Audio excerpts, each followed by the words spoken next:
So in this warm session, technically, like, have you ever in like a vocal training or like singing before?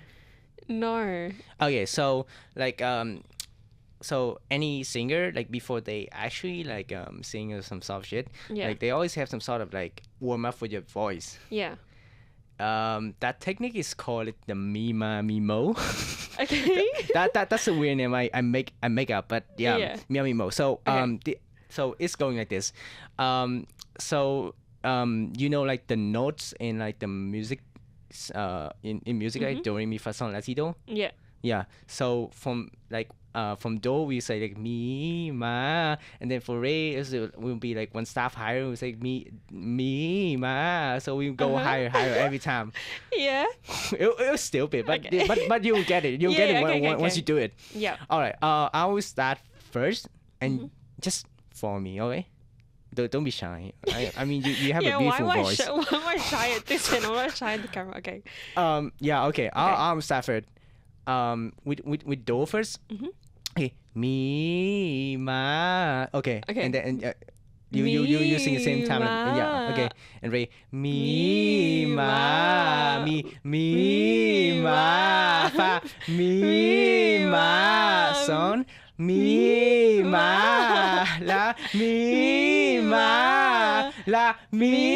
ma do mi ma. Thank you. Yeah, that was a warm up. That was a warm up, guys. And also there's sort of like the choreography, the official choreography that any guest come here has to do it. Okay. You want? Yeah. I'll teach you. Yeah, Teach you. teach you. It's pretty simple.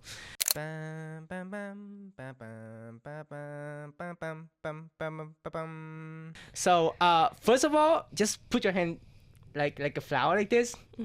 Do you know like the Vietnamese dance, like this one? No. Do you know about that? No. Oh yeah. Okay, I'll show you. So put your hands like this, and then kind of rotate your wrist. Yeah. Like 2 seconds, something like that, and then put your each fingers to the sky and then facing the camera. Yeah, that's it. Okay, we'll do it together. I'm pretty shy, but That's okay. You got it. Okay, we do it. Hey! Okay, we fun.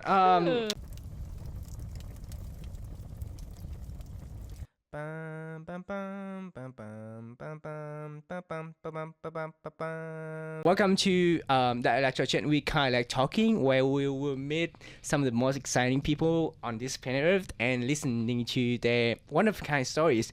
Today is my great pleasure to have this guest on the show. Like I'm really trying hard to get her on the show, and yeah, like I mean, I'm thankful that you accept my invitation to the show. And please welcome abroad Anna. Woo!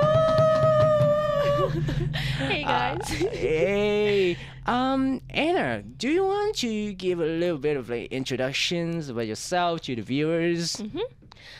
So my name is Anna Dong. I'm 21, and I'm currently a media student here at RMIT. Yeah. Wow, that's super short. Yeah, super short, super easy. That's all about you? Yeah, I guess. Do you want what do you want me to? What else do you want me to talk about? Because I feel like that's like encapsulation of myself. Encapsulation of yourself. Yeah. I think I did kind of like a little bit of research about you. What did you find out? Okay. So funny story aside, like, do you remember like a couple of days ago when I texted you and I was asking you like, can you send me your portfolio so I can sort of have a look at like what you're doing? So yeah, I can make some question. Yeah. Do you know what you said? I think I said I didn't have a portfolio because honestly, I really don't. True. I feel like I definitely should put that together because that's definitely one thing that's on my mind all the time. Like I definitely want to build up my portfolio, but I didn't even have a portfolio, so yeah. I mean, I was kind of like desperate at that moment because I was like, no, well, how can I find more information about you? I need to get some personal spicy about you. But anyway, I kind of looked through your Instagram page, and I found out one interesting fact that you have your own podcast channel, and also you have YouTube, right? Yeah, no. Yeah, I do have my own podcast channel, but I haven't posted in a while because I don't know. It was like, I think the last podcast was aired on December of last year. Yeah, it So was it's a like while ago. 10 months. It's nearly a year, bro. I like to dip my foot into anything media related because I did a podcasting class and that really motivated me to start my own podcast. But even before that, I wanted to start my own podcast. But I'm just like, sometimes I just get lazy and then it just doesn't fit into my work. And then sometimes I just like try. It's like I have a standard that I want to hit. Oh, really? And then when I don't hit that standard, it's like I just kind of give up. Oh, okay. So, just stepping aside the fact that you are my competitor, like direct competitor, I just want to say, just first of all, let's talk about your podcast. I kind of find it interesting when I see the captions. Yeah. It's how should I say? It's kind of different to what I feel about your vibe on the normal social medias, because like on your YG, Instagram page, and TikTok, it's sort of give me a vibe like you are like savage, it's like really cool person. Whereas your Spotify, your podcast on Spotify, when I see the title, it's like I saw it's kind of like more personal. Yeah, more I think personal so. Stuff. More Yeah. personal stuff. Yeah. I think at least I try to, in my podcast that I've only posted like 4 episodes on, like be more personal because I mean I get 20 minutes to talk instead of like an Instagram post where it's just a picture. Yeah. Or like an edited video, which is like my YouTube channel. But the premise of my podcast even let me start again. The premise of my podcast was to like it was like a journal kind of thing. Journal? Like it was literally called My Notes app, which was basically because I just kept writing like my journal entries into my Notes app. Oh, and I'm really? like, yeah. Oh. And then this was like my Notes app, but in audio version. In audio version. Yeah. Wow. So what was your ideas? Like how did you come up with the ideas like making a postcard out of your like the notes? Oh, I just have everything on my Notes app. I have like, let me see. Let me show you what I have on my Notes app because I have like I have a lot of lists. Not gonna lie, I have like my list. Like I'm a very I try to be as organized as I can. So I'm just like everything goes into my Notes app. Like I have my. Do you journal like every day? No. No. Not any like. For me, doing something every day, like journaling is just I just can't do that. For me, journaling is like I need to, when I feel like I want to journal, that's when I journal.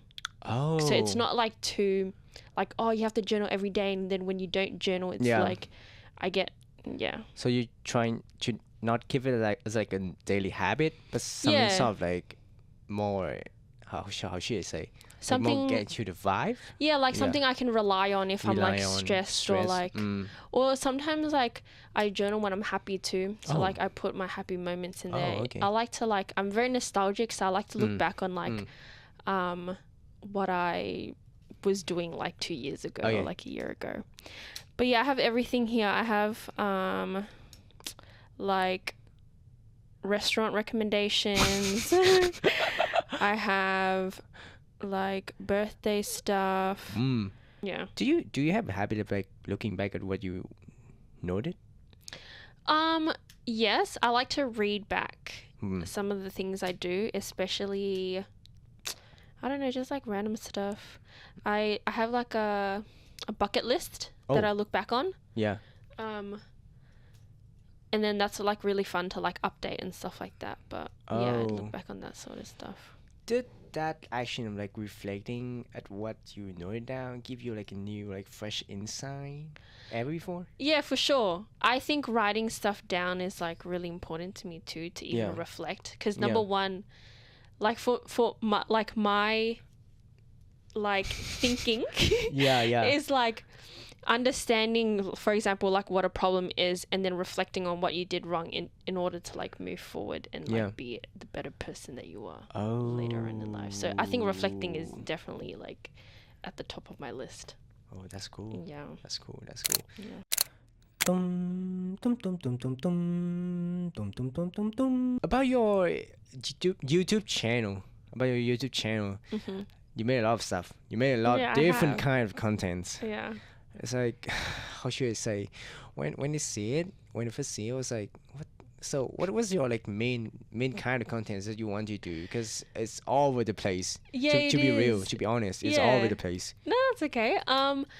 I started like making vlogs like from high school because I don't know why I got really into it, but I just saw one of my friends that did it and I'm like, oh my god, like let me make vlogs. But at the start I was like really shy and I shared it to no one. Oh, really? Yeah, I was like really scared to like even upload my first video, and this was like in high school, like year 7, year 8. I would just make like vlog, or even like when I was vlogging, I would just like vlog down here.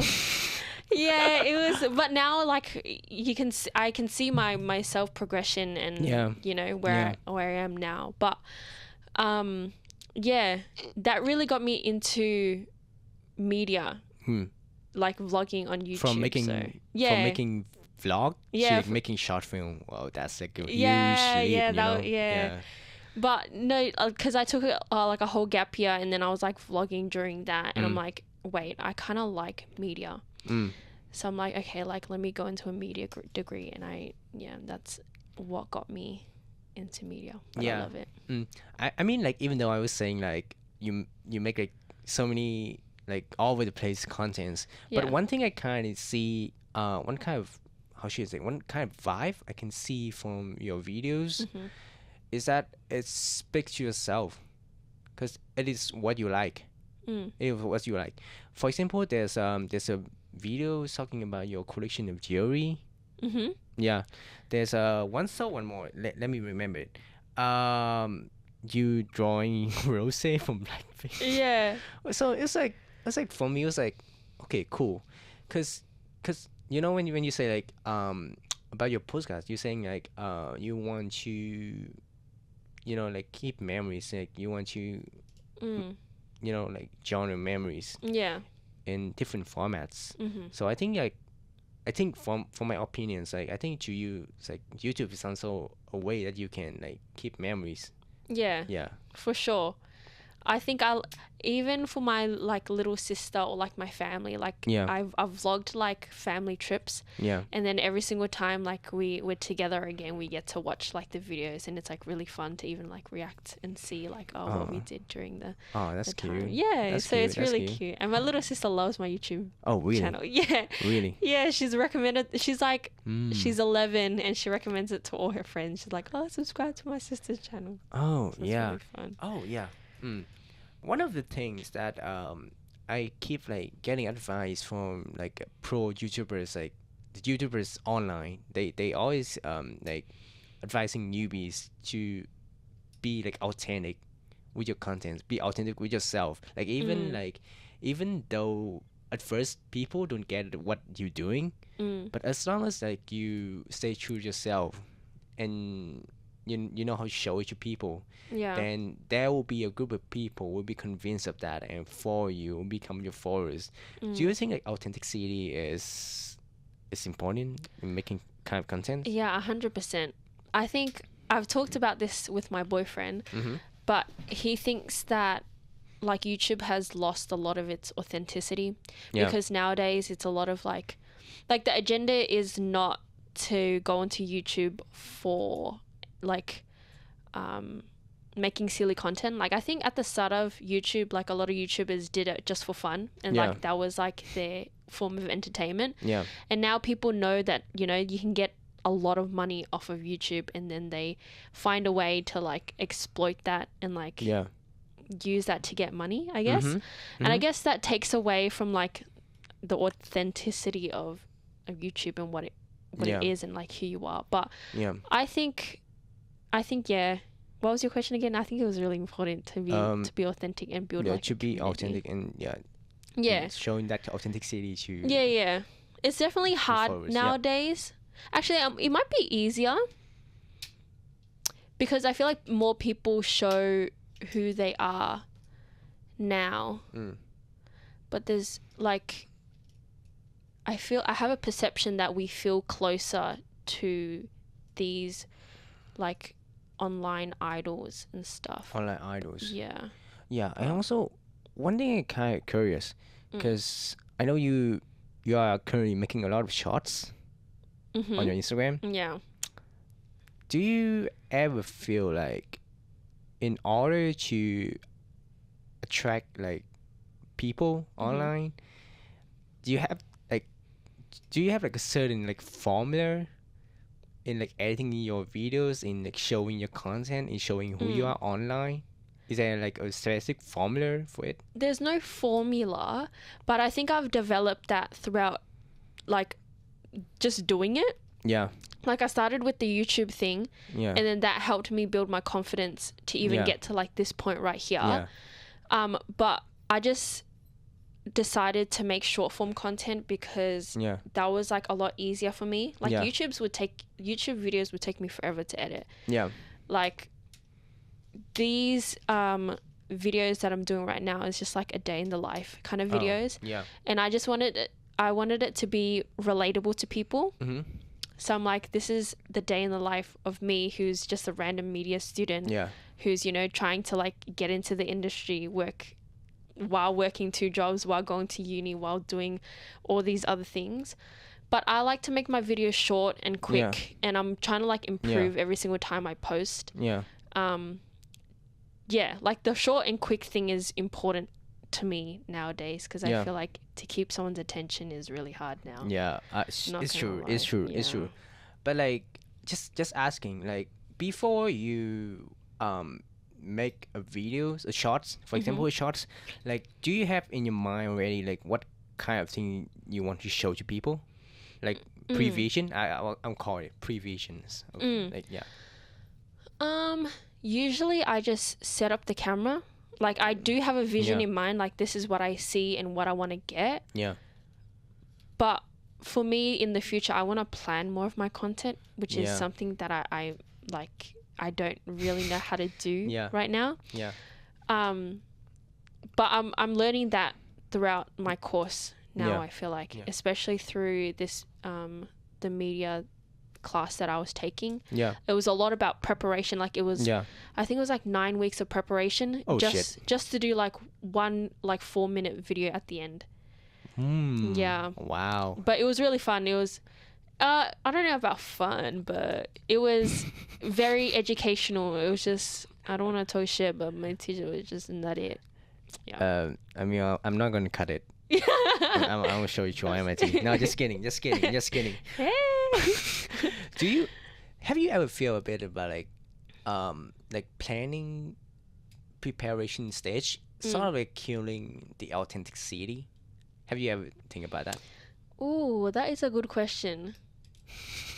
I don't think so. I think preparing it would make you more, let me think, make you like, I actually don't know. What do you think? I mean, like everybody online, they can only be able to see your end products. They cannot see your stage, your whole process. Yeah. So what you showing to them is their first impression about you. So I mean, like right now, I don't feel bad about like preparing stuff carefully before I make something, because I feel like everything always has like 2 sides of the thing, you know. Like okay, so let's say like in the past I didn't do any preparation. Maybe the contents can be like more like, how should I say, more authentic, more funny, more some things.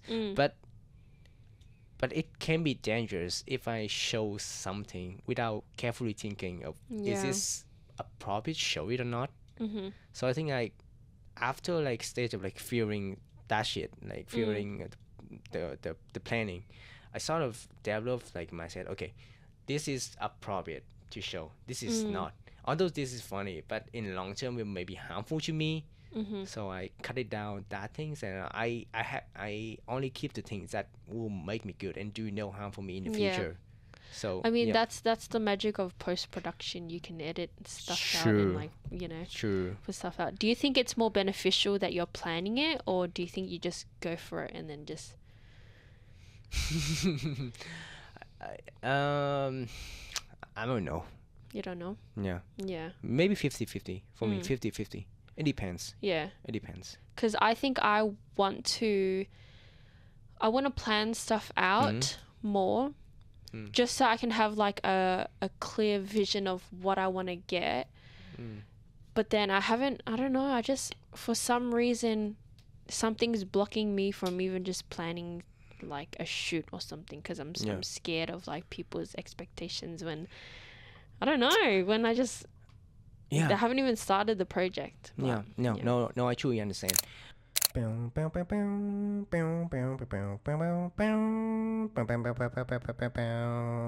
always want to ask my content creators friends, like, have you ever been scared of like you have the pressure of you have to publish the content regularly to keep everybody attention to you? Have you ever feel the pressure? Yeah, the pressure, definitely.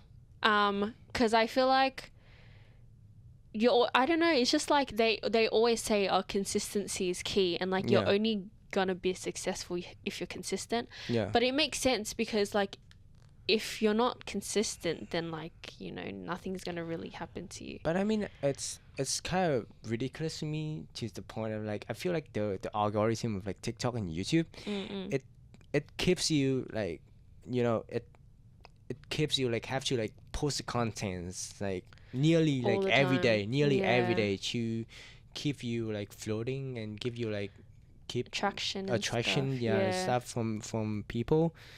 And it's kind of, to me, it's kind of dangerous, because I don't know, I might be okay with publish videos every day, but that video will not be as good as like if you spend time on it. Yeah, no, I get you. It's like, have you watched the YouTube channel Mark Rober? No, I haven't. He's like he posts basically once a month, but people love his content because he's basically like a ex-NASA employee. Oh, I think I saw it. It was, there was a video of him like dropping eggs from the I space, think right? so. Yeah. Oh, okay. But like he basically just posts one video a month. Yeah. But it's such good content that everyone waits for that video a month to watch. So I guess there could be like, two it's like a double-edged sword, I guess. Double-edged sword. Yeah. It's like you have to have that community in order to build up to that, but in order to get that community, you have to like constantly post and like put your name out there. Yeah. So I guess. Yeah. But I was wondering about some like famous cases like that, because for example, like PewDiePie, for example, like like he always like at the moment he always get like millions of views for each video he posted. But I think one of the story he shared before about his beginning as a YouTube content creator, it was when like he only get like, I don't know, maybe hundreds of views at maximum, and he keeps like publishing it all the times, like on a regular basis. But I mean, it takes him like months and years in order to get the recognition that he deserves and grow popularities.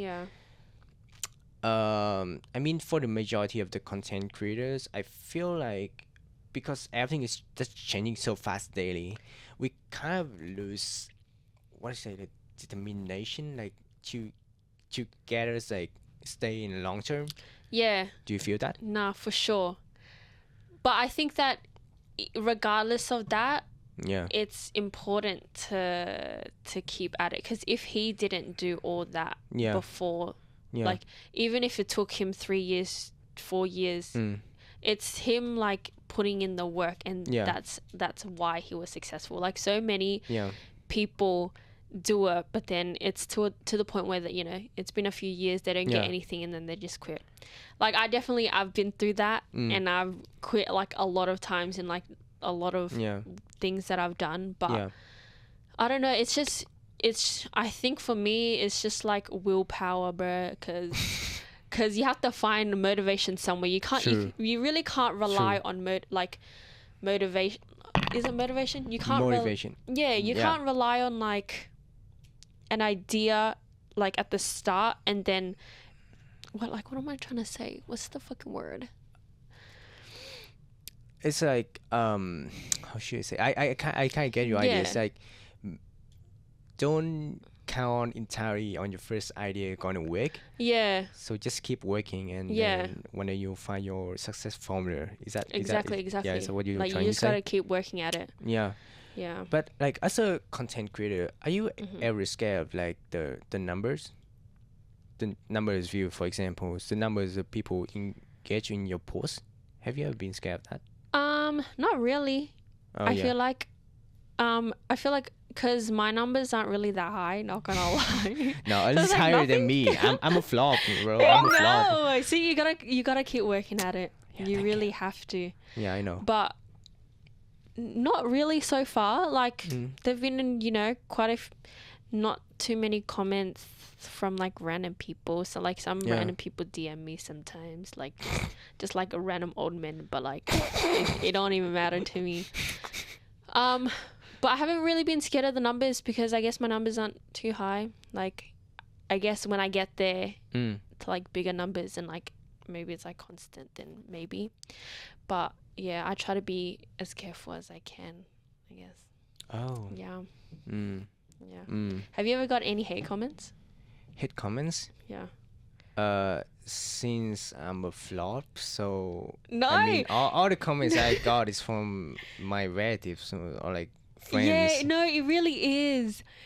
No, it's like your family is kind of like your number one haters, and after you get past that stage and once you prove them that you can fucking do it, then they'll be like they're gonna switch sides. Like they're gonna support you regardless. But yeah, that's one thing that I realized. Like at the start, it's like, oh, like should you be doing this, or like, you know, like, oh, this shouldn't be the pathway that you go down. But then once you prove them wrong and you keep going at it, then they're obviously gonna switch sides. That's what my boss told me.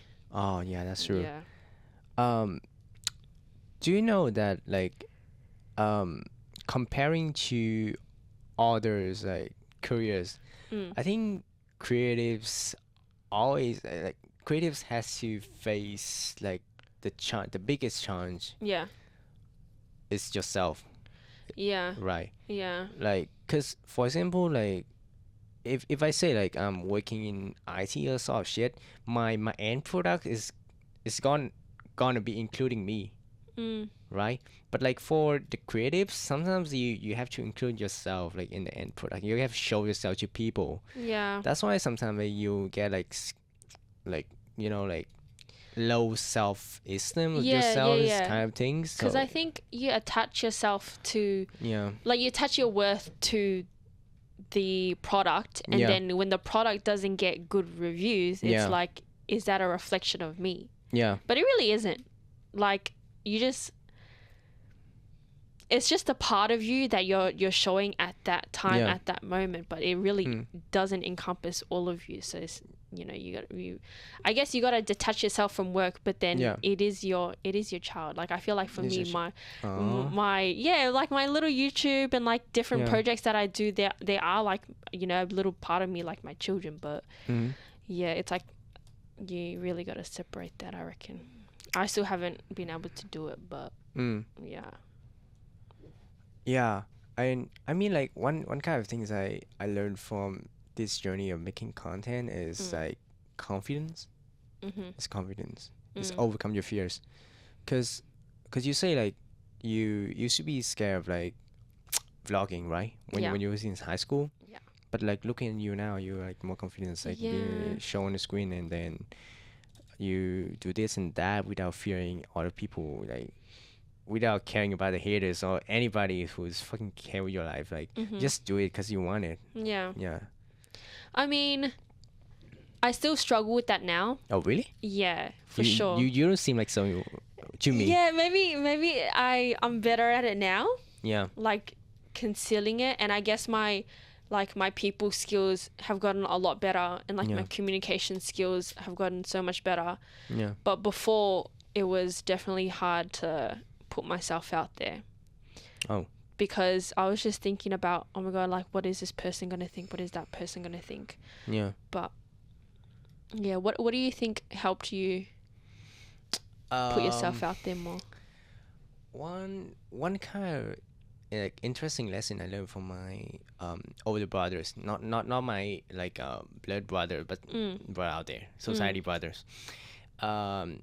So he shared me the tips of how like he gets his girlfriend. He was like, so he was saying to us like this, like, even though I'm not like that handsome, that rich or something like that, Yeah. but one kind of advantage I get over from all the guys, like I have the confidence to say in front of her, because you know what he would say, like, okay, there will be only two options for whatever you listen. Yeah. You get accepted or you get declined. Exactly. So okay, if you get accepted, yeah, that's fine. That'll be like the greatest ever achievement. But if you get declined, then that's fine, because life moves on. Exactly. Like he was saying, like to me, like, okay, if you ever see someone in a party, someone that you want to hit up and want to say hi, just come and say hi, because I mean, just do it, because nobody will remember your face after the party. Everybody will have all those like things in your mind, all the things you care about in your life. Life goes on. So I mean, okay, like even though you don't hit, you're not able successfully hitting them up when they care about you, that's fine, because yeah, it is what it is. Yeah. No, I think one piece of advice that I got from my best friend is rejection is redirection. Because even if you get rejected, like you're gonna get redirected for something that you're meant to be at, or like where you're meant to go.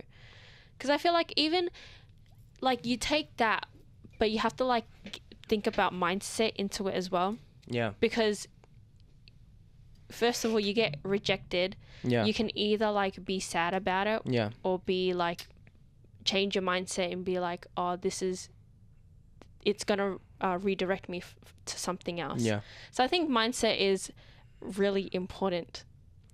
One thing that I realized throughout the years as well. Yeah, I mean, it's do or die. It really is. It really is do or die. And also one kind of things I also learned is like how to move on. It's really important skill, especially in making media, because you know there's one kind of advice I learned online from someone speaking online.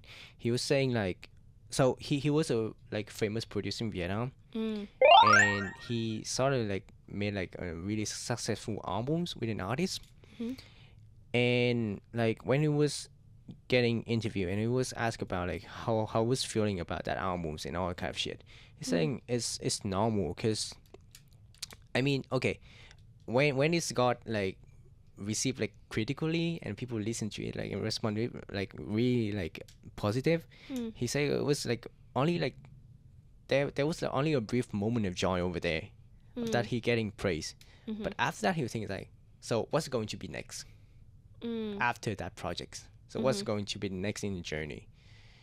And it makes me think a lot, because at the start when I was making like kind of contents, I was looking back at the people comments with numbers of things, and I can sort of like stuck into that project. I cannot move on with what I had to do, like what I have to convince people, so kind of stuck there. But after listening to advice, I think like, okay, just move on from it. Just move on from it. I think I've experienced both of it. Yeah. I think for me, I always think about the future. Yeah. So it's like, what's next? And then what's after that? And then what can I do after that? What can I do to improve that? I'm never like really like, I never soak in the moment, which I've been trying to do lately. But I guess for me, it's like the other side. It's like the opposite. Mm-hmm. Like, it's not I can't move on. Like, I tend to move on too quickly. Oh. Yeah. And it's like what can I do next in my mind all the time. So I guess, yeah. I mean, nothing is bad or good Yeah. on its own, Yeah. right? It happens for a reason. Mm-hmm. So I'm not judging it like No, no. it's a bad mindset or it's a good mindset. Yeah. Because it's happened for a reason. It will be there because it stands for your personality. What stand for your person, being at that moment. Mm-mm-mm. Maybe it will change in the future, but I hope it will be changing for good. Yeah. Yeah. No, I think for me, I like looking into the future because, like, even though I'm a nostalgic person, Yeah. I'm able to look into the future and what I want to do next. Yeah. Because that helps me build towards, I don't know, the lifestyle that I want to create for myself. Yeah. And yeah, I think one thing that helps me be more in the moment is my partner. Like, he's very like go with the flow kind of person. Like, he helps ground me, and he's like, like, you're going too fast sometimes, and he just like, calm down. And yeah, so it's cute. It's really He sounds like a golden retriever. Huh? He sounds like golden retriever, right? Who's that? Golden retriever is like a dog, which is like Oh, golden retriever. yeah, golden retriever. Oh, I don't know if I can call him that, but no, he's like the sweetest. He's like, I don't even know how to describe him because he's like everything. He's really funny. He's like easy to communicate to. Yeah. Like, he helped me, realize how to communicate in a relationship. And I feel like he has things that I want to work towards, and it comes so easily to him, and then it's like the opposite. So yeah, he's like the best people person. He goes into a room and then it's like he can talk to anybody and everyone loves him. That's cool. That's cool. I mean, it's good to find yourself a relationship that can be complementary to what you're lacking at the moment. And sort of like helping you out. Bum, bum, bum, bum, bum, bum, bum, bum, bum, bum, bum, bum, bum. Okay, so should we switch the topic? Yeah. Yeah, one kind of things. I always want to talk with the guests is about the families. Families. Is it sensitive like to share or what? No, that's fine. We can go into it. Yeah, families. I know it's touchy on this one, but the first impression of me about you, cause it was from your last name. Sorry, because it's Dương, right? So like I'm pretty sure you're Vietnamese. Yeah, I am Vietnamese. I was like, oh, cool. At least I have someone from the same country. Some things in the class. But it's turned out it's not. You're not totally like 100% Vietnam. You're like Australians. And Vietnamese. I was born in Australia. Yeah. But my parents are from Vietnam. Yeah. But I think I connect more to my Australian side because I was born here. But I definitely want to connect more with my Vietnamese community because of like me living in Australia and being away from them. No, that's fine. That's fine. I mean, find anybody you can be close with. And, don't be stressful about like talking to people that you don't vibe with. When I first talk to you, I don't feel like you're true Viet, you know what I'm saying? It's not an insult to you. It's just saying like, okay, although you have like a name, like Vietnamese name, last name, but the way you act, the way you say thing is very Australian. It's very Australian things. But I'm just kind of curious about from your point of view when you speak and when you sort of like interact with. Wait, but. Like, have you got a lot of chance like to talk with people like me, like Vietnamese international who's like entirely raised and born in Vietnam, and then have you got a lot of opportunities doing that or not? Most of my Vietnamese friends were born here. Yeah. I have this one friend. His name is An. Okay, shout out to An. Shout out to An. I think he was born. I think he was born in Russia, but he's Vietnamese. He speaks fluent Vietnamese and Russian and English. But man, that's impressive. Yeah, no, he's like he he's like the closest friend that I have Mm. to like an international kind of. Yeah. Because I feel like he's very connected to his Vietnamese side. At least that's what I think. He's the most international that we Yeah. can get. Maybe we should get him on this podcast because he's really interesting to Next talk time. to. Yeah. Next time. No, I'm really blessed. I got Yeah. some really interesting people on this Yeah, podcast. exactly. Yeah. Whoa. So I'm Yeah, I think the most like besides international. Yeah. Beside him. Besides him, I think you. Wow. This. It's an honor. It's an honor. It's an honor. Wow. Yeah, because Yeah. I don't think anyone else besides like I don't know, like my uncles and my aunties, and no one else. Friends I with think all part of the reason is it's just like our bachelors doesn't have that so many Vietnamese people, that. Yeah. and also one of the things I realized Mm-hmm. most of the that kind of Viet people that I know, they kind of shy away from speaking to people in different language. I'm not saying bad, but like the majority Yeah. of people, I feel like they kind of like okay, if not anyone speaking Vietnamese, and I'll say no, I will not talk to them. Yeah. No, I see So, that. Yeah. Like yeah. my class, most of my class, there's definitely a mix, but there's not always Vietnamese people. There are. I feel like when I talk to I don't really talk to international students because I Yeah. feel like they definitely stick with True. each other. Yeah, But it makes true. sense, you know what I mean? Because Yeah. it's if I was in another country too, I'm gonna go to the people that connect to me the most. So Yeah. I don't even blame them. Yeah. Yeah. Do you speak Vietnamese at home or not? Or mostly English? At home, I do speak Vietnamese, but I'm really bad. No. Yeah. So I'm pretty that sure mean- that you're bad at yeah. Vietnamese. I'm going to teach you later. I'm going to teach you some later. Oh no. Fair enough. Yeah. Fair enough. But I don't know. I just I did Vietnamese school from Yeah. grade prep to grade 12. Yeah. Year 12. Yeah. At the start, I was pretty good.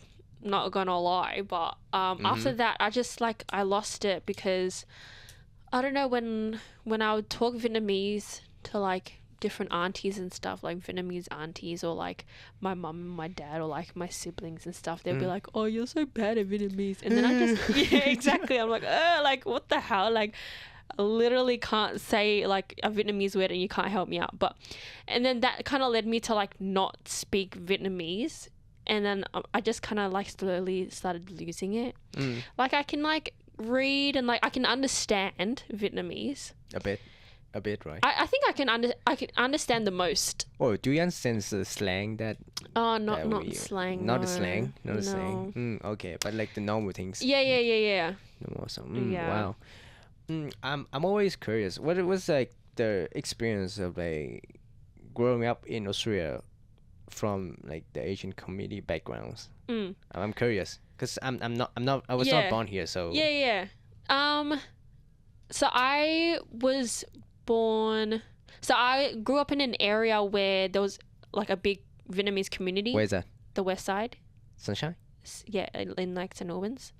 Oh, St. Albans. Oh, Yeah. yeah, So I know. it's a Vietnamese-based suburb. Wow. So Yeah. kind of like in primary school, I went to primary school with a lot of Vietnamese, Chinese. Yeah. There were, there was white people there. There was, other cultures and stuff, but Yeah. it was mainly Asians. And then even into high school, I went to an Asian high school, which Yeah. is kind of nice because I get to experience, being around people that look like me and Yeah. act like me and talk like me. So I didn't feel too segregated, I guess, or I Yeah. don't know if that's the right word, but separated Conflict? I would say conflict. from from other people. Yeah. But I definitely felt that growing up Yeah. here, I've lost a lot of my Vietnamese heritage. Vietnamese heritage. Yeah, and because I think Vietnamese people here idolize the Western. Just a quick question. Yes. How you define that Vietnamese heritage? How does this look like in your mind? The Vietnamese heritage. Oh, What you're talking about? I'm curious. I think different cultures and and traditions. Like I don't get to experience that as much as I would like to. Yeah. Like dirt or something. Like I can't experience like the how big it is in Vietnam, like here. Like we have dirt here, but like it's not as big, you know what I mean? Like I just go to the temple, I wear an áo dài, and then that's pretty much it. Vietnamese is cute. But yeah, and then I just eat, you know, like Vietnamese food, but it's not like the festivities of Vietnam that I would like to personally experience for myself. Have you ever been back to Vietnam? Like, I did. When you grew up? So I went back to Vietnam the second time recently. Yeah. Which was, I think, not last year, the year before, like the start of 2 years ago. So around 2 years ago. How was it? It was great. I went for a month with my family. I got to experience the whole culture thing, like the whole community thing that we lack here. Yeah. Like my grandma lives in the countryside. Yeah. I can't tell you what city, what. But it's 6 hours away from Ho Chi Minh, I think. Yeah. I probably don't know about the south side. Yeah, because you're from the north. Yeah. I'm from the north. Yeah. I'm from the south side. Yeah. But the community thing, so like my grandma lives literally like her brother lives across the street. Yeah. And her other brother is like next door neighbors, and her cousins like 2 streets, like, and then you can just ride anywhere you want. Like it's everyone is in everyone's business. Wow. Yeah, which is like, I think that's such a thing, like the thing that we lack here in Australia. Do you know the fact that like even like the south and the north of Vietnam, we have like different traditions, kind of like lifestyles, I would say. You reckon? Because I don't know about that. Yeah, I reckon. What's something different that you think? People always say it's like on north side, especially the capital. I'm from Hanoi, so they'll say the lifestyle of like Hanoi and the season in Hanoi, people Hanoi is more like chilling. They kind of like, you know, going slow with the life, slow with the flow. We sort of have like I would say like cultures of like coffee chats. So there's like a lot of coffee shops. Yeah. No, in Vietnam there's a lot everywhere. Like even in like small street, you can even spot like 3 or 4 different coffee shops. Which I say, like, what the fuck is going on? Like, why are people opening so much coffee shops? But it's chill. People just sitting coffee for a day, like chatting. Yeah. It's really go slow with the flow. Whereas in Ho Chi Minh, people say like it's the speed. It's more fast. It's more it's like faster. Yeah. Yeah. It's kind of like chill Western lifestyle. It's like faster. No, I see it in the city. Yeah. In the city, it's go. Everything is go. Even here too. Yeah. I think it might just be the city lifestyle, but yeah, in the countryside, it's a lot slower. It's chilling, right? Sorry? It's chilling, right? Yeah, it's very chill, and it's I think because there's not much of activities for you to do. You really can't. Yeah. Yeah, but I love the coffee shops everywhere. I went to one with like it's like a fish pond. Like you get to sit around like fish and stuff, and it's like a pool, and then you can walk down, and then it's like it's really cool. Oh, that's really cool. Yeah. Yeah.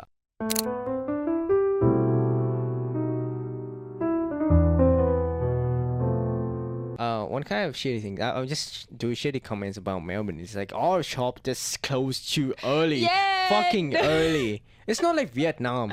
Like in Vietnam, every shop opens until like 11, 12, even late night. I was like, fuck. No, nightlife, night culture in Vietnam is just is 10-10. You go down the street. The one thing I don't like about it is the mosquitoes.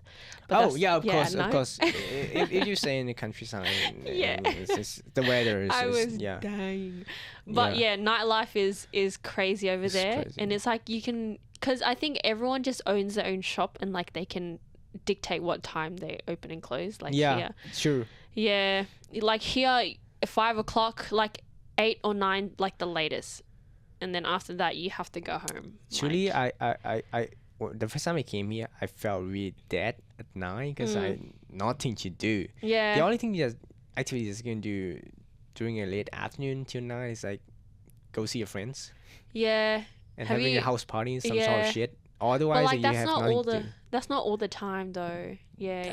That's not all the time. In Vietnam, you can just go anywhere. Yeah. Jealous. Have I'm you jealous. have you gone clubbing? Yeah. Here? Yeah. I went to one in Sydney. How was that? Crazy. Crazy. Noisy. I mean my ears could not like keep Yeah. up with all the noise and Yeah, sound, yeah, so yeah. I kind of quit kind Yeah. of early. But yeah, it was kind of experience. Yeah. Yeah. I don't really like the clubbing lifestyle too. Like. Here? Yeah. You Here. don't like it? Like it's just too much preparation. Like. You have to get ready, and then you have to like Uber to the city, or take PTV to the city. Anyways, and then you gotta get there, get drinks, pre-drinks, and then you gotta go home, and then you gotta like be hungover for like the next like day, and then yeah, it's just not. I can do it like once every 6 months or something. Do you have many Yeah. Vietnamese friends? Not gonna lie, like in high school, Yeah. Yeah. like my whole friend group Yeah. in high school was Vietnamese, and then we Yeah. had one Chinese Mm. girl that was my friend, my Yeah. best friend. Yeah. But right now, not really. No. Oh. Yeah. How do you stay connected to your Vietnamese culture even here? How In do Melbourne. I stay connected? Yeah. To be honest, majority of my friends are Vietnamese who study abroad. I'm not gonna lie. It's not Yeah, like yeah. I'm hating all the people I'm getting, but No, you know. I mean it's safer. Yeah. To be yeah. honest, it's safer Yeah. to connect to someone who has some sort of like same background like you at Yeah. first, Yeah. because I think it's just easier. yeah, it's easier, but it kind of kills off like your your chance of getting to know more people, who's really fun and Yeah. really groovy, and then you get to know them. Yeah. Yeah, so I'm trying to be more open to people, because from what I see, and like a lot of other friends, international student, Vietnamese international student friend, I think they always like when they come here, living alone from parents, they always try to gather groups of like the same like students, internet Vietnamese Yeah. students like them, and just stay in the group like for so long. I was like, bro, you mean there's a word out there? It's like, why you have to stuck in yourself? No, I'm not saying bad about stucking in the same Yeah. group. It's good to have friends, but it's like, I mean, there's a word out there. Just trying to like, Experience that. experience Yeah. more and connect to people. Yeah. No, I get that. Yeah. Yeah, sure. You What just I feel feel it. about Asian is like we have some kind of like line. I mean, psychopath like Yeah. jokes and things. Yeah. Like if we say some kind of joke, we say, "Oh, okay, I get it, Or I get it's it." like the same experience that you go through like culturally, or like different traditions, or like even growing up with like Asian parents, Yeah. or like parents who are like from a different country. Like it's a totally different experience to. Do you know there's even a myth about Asian parents in general, right? What's that? Like Asian parents always expect their children to get an A plus for for fucking every exam. That was my experience as well. Yeah. Yeah. I mean, Asian parents also want you to be good at instruments, but Mm-hmm. don't want you to be an artist. Yeah. No. They want you to be engineers, some sort of shit, doctors. It's true. It's so true. It's like the general things about Asian parents. But do you struggle with that yourself? Like trying to keep up with the expectations? My parents, yeah, of course. Of course. How should I address this? I mean, because like my parents and my sister, they study in like a really high level school, like gifted school for gifted students in Vietnam. So I mean, like I'm really proud of the academic background of my families, and they are like my dad, my mom really successful in their own business ventures. So it kind of gave me this pressure of like I have to follow the path in a way. First of all, I have to at least like be good at academies first. Mm-hmm. Always get good marks. Yeah. And one kind of things I kind of realize when I talking to other like Asian friends is like whenever there's like a big major decision, your parents always like sort of direct you to do the kind of ways. Yeah. For example, like your university choice. Mm-hmm. Many of my Vietnamese friends is like, because my parents want me to study this, so I studied this. I have no other choice. Yeah. That's kind of shit. That is, yeah. I kind of feel bad for them a bit, cause No, me too. Cause my dad, he used to want me to study like biochemical or biotechnology. It's some science or some maths. It's some science shit. But Yeah. I'm not good at science. I'm not finishing verb, so Yeah. I'm suck at science. Mm. I feel good about like making contents like this and you know like making like genuine connection with people. That's what I'm truly devout to do. Mm-hmm. So this is why I choose this one. My dad was at first like kind of against it because he did not understand like what the hell Yeah. you're doing. Like even Yeah. now he still doesn't understand like, okay, what do you want to do for your career? I was like, Exactly. I don't know either. I My don't know either. parents only know news reporters as media, and that's it. That's true. Yeah. That's true. That's so true. My mom's like, "Oh, so you're going into media? Are you gonna be a news reporter?" I'm like, "Shuddy, like, sweetie, no. There's so much more to media." But I get for them, like, they don't see that part, so like they don't even like they can't understand it. So I get it. But how did you break out of that cycle of not like doing what your parents want you to do instead and doing what you want to do right now? Oh yeah, that's actually a good question. I don't know because like my situation kind of different. I think my mom, they gave me a lot of like freedoms of like doing whatever I want. Yeah. Cause first of all, like I have sort of like different experience than others, like other Vietnamese friends, other my Vietnamese friends. Cause I study high school not in Vietnam. I study high school somewhere else. I study abroad. So Ooh. yeah, I study abroad. So it sort of gives me, you know, like some space and sometimes Yeah. our families, and especially during high school, it's like when you grow up and you're hitting your adolescence. Yeah. So I think that time you'll become like more rebellious, and especially I feel like parents always want to keep control of their kids during that time, Yeah. cause it's the most important phase. But during my high school, I learned how to grow up by myself. Yeah. Technically, that by looking at other people's doing,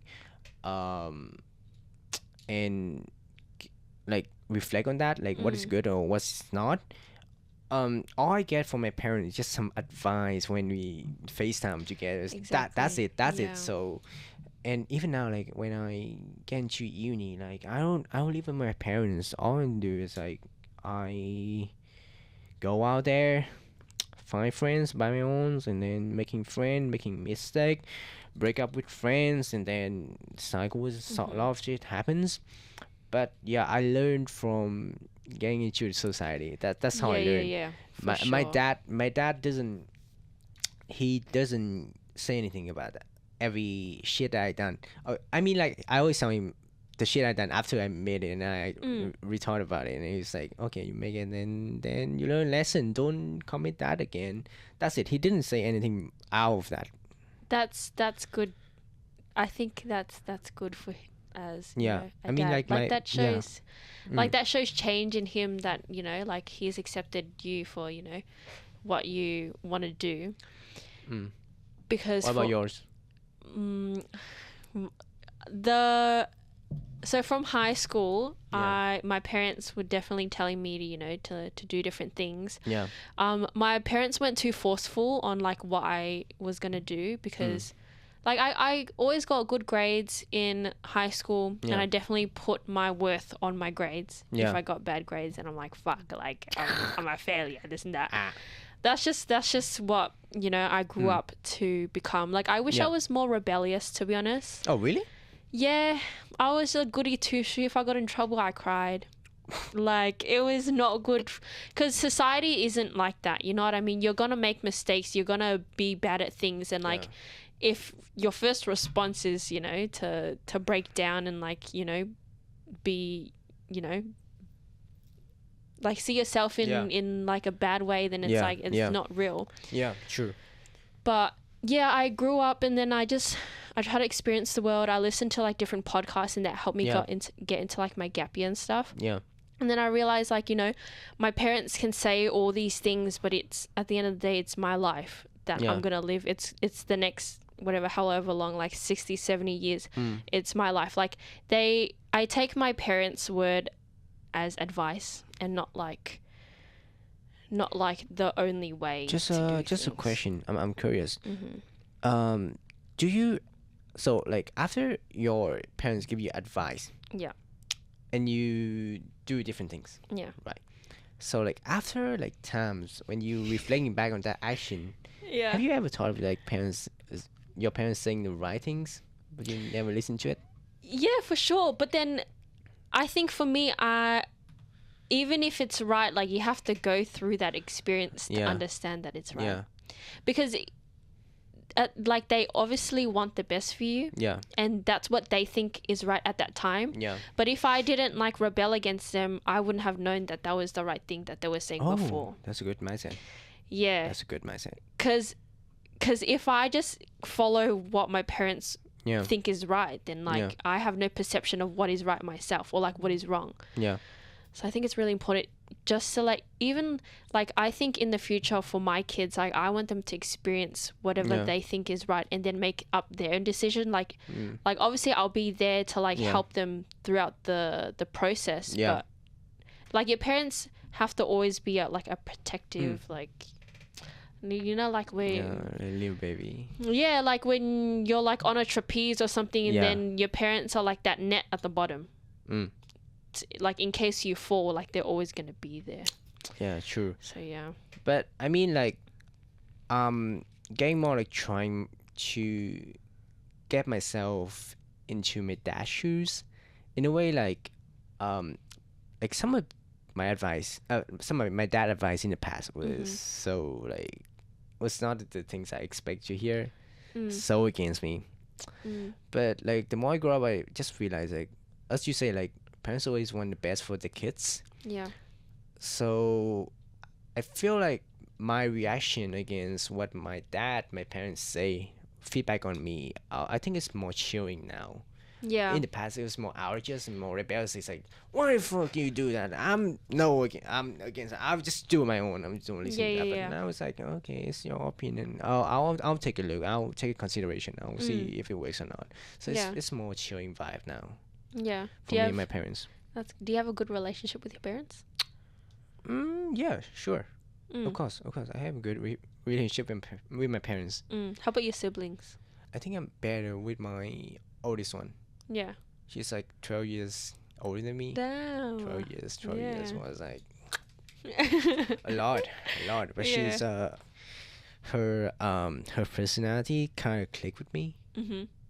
Yeah, because we've been through a lot since we were kids. So that's cute. Yeah, like even though we don't live in the same house together for such a long time, I think it's like 5 years something.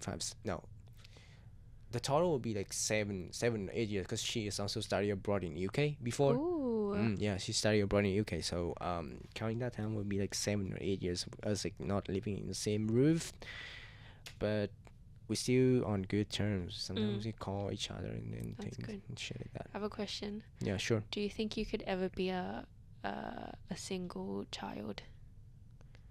Oh, single child? Have I? Honestly, like, how should I say this? I have friends who's also like single child or families. What I thinking about them is like, sometimes it's really pressure to be a single child of families, because all the responsibility will be on the shoulders. Especially you'll more feeling that when you grow up, or when you pass 20 or something, and your parents getting older. Yeah. So you'll it's probably all- feel the pressure will be shittier. Like you'll be the only one who can like get like having to be responsible about your parents. Yeah. So I mean like for them kind of people, it's only two ways. If they can be like really disciplinary and know what they want to do in their lives and keep the mindset on that, they'll be like, really successful and they'll be really strong in their mindset. The other thing is like if they like okay, I'm gonna get rid of that responsibility. I will be like a douchebag and I'll act whatever I want. Cause you know what, like the benefit of like the single child is like you receive all the All good the things love, from your parents, all the exactly. love, all the materialistic, all protection. protection from the Exactly. family. But it can be to a point that you'll get spoiled. Yeah. Sometimes there's two ways. Okay, there's two ways. Like either you get spoiled, or it's like you be appreciated about it, and you know like everything comes Yeah. for you. It's not like it's not how should I say? It's not for granted. It's not Yeah, for yeah, granted. yeah, Everything yeah. comes to you. It's not for Yeah. granted. So you'll be more appreciative about it, and you will know how to act more, grow up, Yeah. or you'll get spoiled. Yeah. So I mean, I don't want to be like that because getting back to I don't want to be like that because I want to have the companies to be Yeah. like, share that responsibility with me. That's Yeah. why like Me Yeah. too. I think Yeah. I don't think I could ever be a single child. Yeah. Not gonna lie. yeah. Cause I feel like I have two sisters and Oh, then really? yeah. Oh, And then- you devils, young devils. So I have two sisters and then an older brother. Like I'm closer. Oh, Yeah, I'm closer to two of my younger sisters. you never talk about your older brother. I never saw your older brother before. Yeah. He's such a shadow. No, because It's before mysterious. he used to live with his girlfriend, but now he moved back in, and now it's like I'm seeing him like 24/7 now, and it's like Too much. yeah, it's all the siblings all together. Too much. It's crazy, but like I kind of love it. I think I love my yeah. Just a funny question. Yeah. Do you have sort of like habit when you like just storm in your sister room like Yeah. out of nowhere, just saying some bullshit when you just walk out? Because I do all Yeah. this thing to my sister. I feel bad for it. No, I just do it all the time. Like sometimes I don't even know. I just say some random stuff and then I just leave.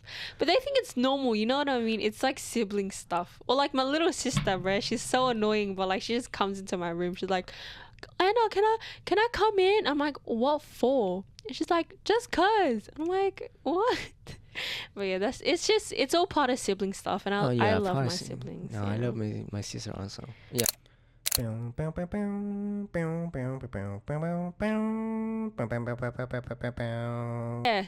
No, I was just gonna say that I don't think I could ever be a single child. Oh. I have middle child syndrome though.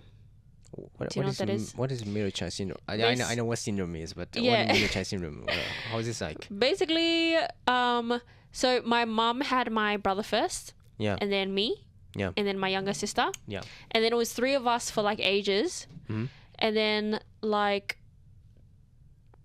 8 years or like or 10 years. So me and my youngest sister are 10 years apart. Yeah. So like between that time, Mhm. my parents decided to have my youngest sister. Yeah. So like technically I'm the middle child, but like Mm. with my little sister as well. Yeah. But like yeah, it's just hard being a middle child. Any other middle childs out there would understand. It's just it's just like I don't know, like sometimes I just get blamed for certain stuff that that it's like, or like I don't get like for a certain time I felt like underappreciated in my family. Not gonna lie, and even now, Wow, you being out to like Yeah. up and downs in your families, up and down. but yeah, and just a lot of things in general that like I'm glad that I am middle child though, because like some things like going through high school or like getting a job or like going to university, I got to see it through my brother first. Yeah. So like he was doing everything first, Yeah. and then I was like, okay, like I can do that too. Like I only really went to RMIT because my brother went to RMIT. and it's really helpful to see, you know, like to see someone else do it first, and then you're Yeah. like, you know, I'm able to do that too, and Yeah. it's really comforting. But Yeah. yeah, like if I could be like the third child or like the fourth child in my family, I really would, because my little sister right now has the most privileged life she could ever live. Are you the youngest? I'm the youngest, Yeah. How does it feel? but I'm the only man of three. I have two older sisters. That'll be different. Like That's good that pressures. you're raised by, you know, sisters. I heard boys who are raised by sisters, you know, are better. My sister punched me when I was younger. Don't worry, it's just sister stuff. My brother did too. She put a fucking lipstick on my mouth without my permissions. Come on, that made you the person you What kind of thing? Oh yeah, she also get my face like when I was sleeping. Like, just take picture of it without my consent, and got some really silly photos when I was younger. I hate my sisters. That's funny. That's just the stuff. Yeah, Yeah. that's just a style. What do you enjoy right now in your life? What do I enjoy? Good questions. For now, I enjoy talking with you. For Yeah. now, for this moment, I enjoy talking to you. Recently I enjoy having this podcast because it's my baby. It's not only my Yeah. baby, but do you know the reason why I started this podcast at first? Why? First of all, that I can get people with more fame than me, and I can. Can Is a clout chaser yeah, guy. yeah, exactly, and they do some sort of PR stunt for me. Yes, shit. I'm gonna take advantage of exploit the fame. No, just kidding. But the more important reason is like Connection? connection. Yeah. Connection is because you know what, like I don't know if you realize, but we talk more than 1.5 hour. Yeah, no, that was crazy. I looked at the time. I was like, hold on. 1.5 hour. I mean, that was also the same thing happened to the previous podcast. Bobby, I think I need to restart my podcast now because I actually love this. Like, I should just get random people in and start talking to them. No, yeah, I'm just saying the second and the third podcast. I hosted guests, which are my friends, but technically like this. Okay, so let's start with second episode. My friend, I've known her for like 8 years or so. Yeah, we know each other since like the middle school, the secondary school. Yeah. But we are not that really close to the point like we are close friend. We know each other existence. Yeah, yeah. And we can sort of like sometimes we can sort of like send DM reply to stories like it's fun, it's sort of shit. Like we are close. Yeah. We are like, our relationship is like that. But like after expanding, like I think I told you on that day, it's like 1.5 hours on podcast and 5 hours of call after the podcast. Oh my God. I feel like there's a lot of things to catch up, and I know a lot of more sides about my friends. Yeah. Now, I think this podcasts in general just help you connect with people. True. Like, so I even feel closer to you now. You know what I mean? Like, I feel like, you know, because we did like the class together. Yeah. And like we were in that group environment. Like, I've never been able to talk to you one-on-one. Yeah. So like even like to get your perspective on like certain things, it's, you know, it helps grow a community, and even like to the people watching too. You know what I mean? Yeah.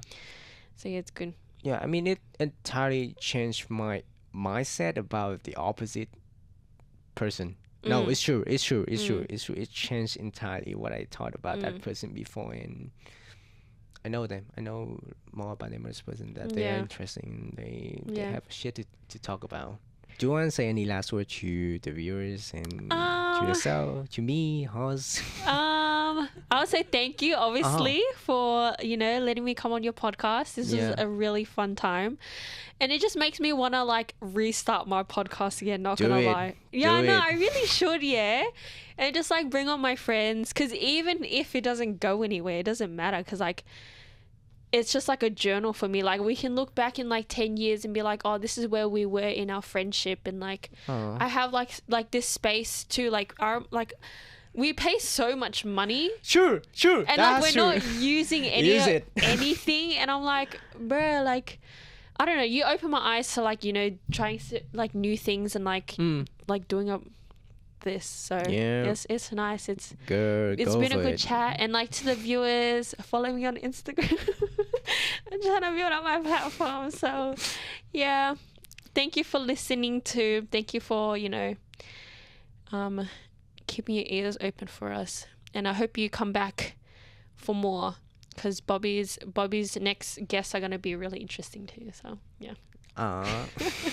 Definitely, we will be blowing up. Well, Yeah. I mean, I will invite you in future. Yeah. Invite you back. Yeah, and invite me we'll- back. I'll yeah, I'll will- bring someone else. Like, it'll be a good time. It'll be a good time. Yeah. And let's see, like, from now until then, what we will be having. Well, like how progress we'll make. Yeah, yeah. Yeah. We'll definitely see. Yeah. Yeah. I'm definitely looking forward to that. Yeah. And yeah, I mean, that's it for me. I mean, thank you.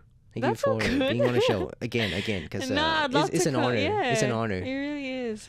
For me Yeah, it's an too. honor to get you on the show and, you know, have such a good time. Yeah. Me too. Good luck. I'll see you when you have a big radio studio or something like that. Yeah. I'm go big. I'm go flex. Yeah, and then I'll message you, and then you'll be like, "Oh, nah, this guy I interviewed her ages ago. Like, who cares? I'm interviewing celebrities now." I will not ignore your DM for sure. When we become famous, I will not Okay. ignore everyone. I'll bring everyone out of the hood. You know. Yeah, exactly. I'll bring everyone out of the hood. Yeah. All right. Okay. I'll say last words to the viewers.